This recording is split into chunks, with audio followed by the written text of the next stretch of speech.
سلام دوستان عزیز و هم‌مسلکان گرانقدر. طوری که می‌دانید همواره در محیط دواخانه و کلینیک ها خطاها و اشتباهاتی صورت می‌گیرد که گاهی ممکنه خیلی خطرناک باشه.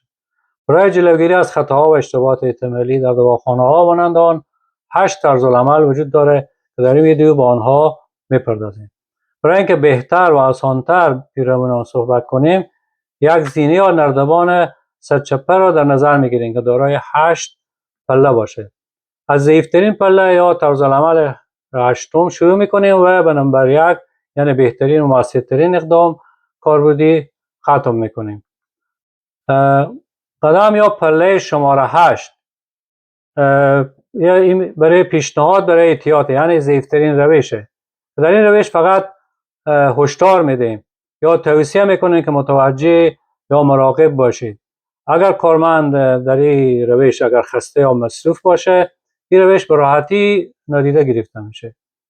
مثلا به کارمند خود میگوییم که متوجه باشید که این دوا شبیه او دوا است، و یا این که میگیم این دوز دوا دوباره چک کنید، یا به کارمند خود توصیه میکنیم که آنتی بیوتیکا در المری جدا بگذار، و یا توصیه های زبانی و یا نوشتاری مانند اینها. هفتم مرحله یا پله هفتم آموزش کارمندای برای شناختن خطرات و روش کار درست کار. یعنی آموزش مهم اما به تنهایی کافی نیست، چون انسان فراموش میکنه. مثلا آموزش میدیم دوای مشابه، یعنی میگن که لوکالایک و ساودالایک درگ، یعنی دوای مشابه که از نظر ظاهری و یا مشابه از نظر تلفظ، یا آموزش دوز اطفال و آموزش مدیریت نسخه های پیچیده. اینها به تنهایی هیچ کدام کافی نیستن. پله شماره 6 یا اقدام شماره 6 میتونه پالیسی ها و پروسیجر ها باشه، یعنی قوانین داخلی که میگن کارها چگونه باید انجام بشه.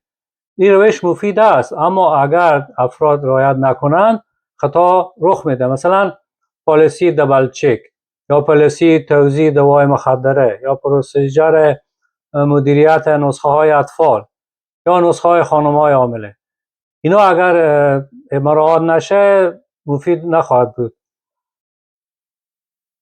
پله پنجم و اقدام پنجم میتونه یادآور و چک لیست و دبل چک باشه، یعنی چک لیست ها، یادآورها و برچسب ها یا استیکر ها، اینا کمک میکنن چیزی فراموش نشه. این روش خوب است اما با حافظه انسان وابسته است که ممکنه فراموش بکنه. مثلا میتونه چک لیست دواهای های الرت یا هشدار بالا باشه، یا برچسب های رنگی و یا یادآورهای سیستم کامپیوتری که در دواخانه وجود داره. مرحله چهارم، اقدام شماره 4 یا پله شماره 4، استانداردها یا قوانین روش‌هایی که همه باید از آن پیروی کنند. اینها خطا را کم میکنند اما تضمینی نیستند، چرا که باز هم به مراعات کردن پرسنل وابسته. مثلا از استاندارد بسته‌بندی دواها یا استاندارد نوشتن نسخه یا استاندارد قفسه بندی و المری بندی دوا میتونیم نام بگیریم. پله شماره 3 یا اقدام شماره 3، استفاده از ابزارهای دیجیتال برای کاهش خطا می باشه که این روش قوی است اما از محدودیت و فورسینگ فانکشن که مرحله بعدی می باشه ضعیف‌تره. مثلا در سیستم کامپیوتری دواخانه مثلا بارکد اسکنر اگه داشته باشن، یا هشدار برای تداخل‌های در سیستم دواخانه، یا هشدار دوز دوا و سیستم های الکترونیک نسخه نویسی، اینا میتونه از این جمله باشه. پله شماره 2 عمل اجباری یا فورسینگ فانکشنه که در این روش سیستم کامپیوتری کارمند را مجبور میکنه که کار درست را انجام بده تا بتونه به مرحله بعدی ادامه بده.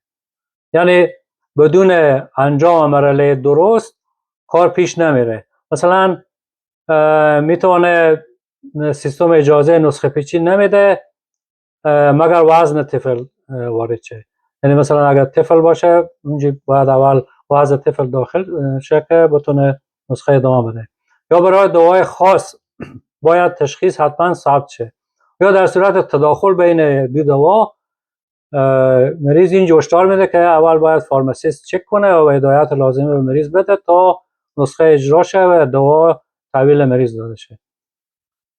و حالا بهترین مرحله دوستان عزیز حالا میرسیم به نمبر 1 یا اولین و موثرترین قدم برای جلوگیری از خطاها در دواخانه که این دو چیز به هم ربط داره، خیلی مهمه. یکی فیل سیف و کانسترینت، یعنی اول مسئولیت از خطا و دوم ایجاد موانع در مقابل خطا. به چه معنا؟ که فیل سیف یعنی وقت اشتباه میکنی سیستم خودش میگه که ای دکتر یا فارماسیست صبر کن، این دوز تیفر که داری بیخی زیاده، مثلا خطرناکه. و دوم کانسترین ایجاد میکنه، یعنی مانع خطا، یعنی از اول به اشتباه رو جلوی اشتباه رو میبنده. مثلا قفل کردن دوا المری، دوای خطرناک مانند سموم شدیده و مخدره که یک جای جداگانه قفل میشه که شاگرد دوای اشتباهی مثلا ترامادول به جای یک چیز نده.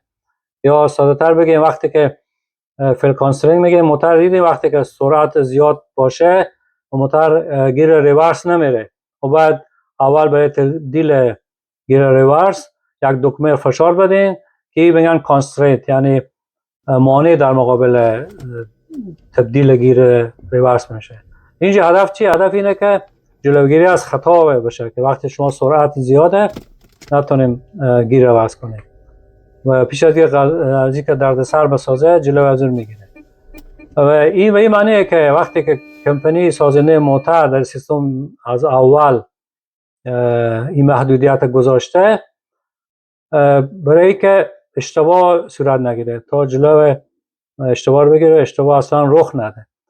حتی اگر راننده حواس پرت هم باشه نمیتونه که گیر ریورس یا عقب بندازه بدون فشار دادن چی همون سویچ پهلو.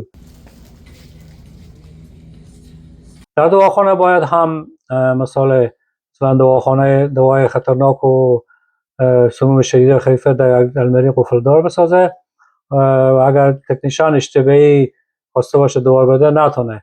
مثلا با کانسترینت یا قفل باعث از این میشه که جلو اشتباه گرفته بشه. همچنان دوای مثلا میتونیم همرنگ و مشابه امپیسیلین مثلا اموکسیسیلین جدا بذارن، دوای که همنامه در المری جداگانه بذارن و یا در صورت امکان از نظر کاتگوری دوا جدا در المری جدا بگذارن، کاتگوری مثلا دوای فشار خون یا مثلا دوای آنتی بیوتیک در المری جدا بگذارن و یا اینکه هر کاتگوری دوا در المری مختلف با حروف الفبا نوشته کنه و به ترتیب الفبا و یا با اعداد شماره گذاری بشه تا جلو اشتباه گرفته بشه. و به طور خلاصه اگر خواسته باشیم این 8 پله یا 8 اقدام پیشگیرانه جمع‌بندی کنیم، هرچی از پله 8 به پله 1 نزدیک میشیم قدرت جلوگیری از خطا بیشتر میشه. یعنی قوی ترین روش ها آنهایی هستند که اجازه اشتباه اصلا نمیدن، یعنی محدودیت و فورسینگ فانکشن یا فیل سیف اند کانسترین، یعنی ایجاد موانع در مقابل خطا. اما ضعیفترین روش ها آنهایی هستند که فقط هشدار میدن که این کارو بکن یا این کارو نکن، فقط با هشدار کار پیش نمیره. و تشکر از اینکه تا آخر ویدیو با ما بودین و اگر این ویدیو مفید بود به دوستان و همکارانتان شریک بسازید. خدا نگهدار.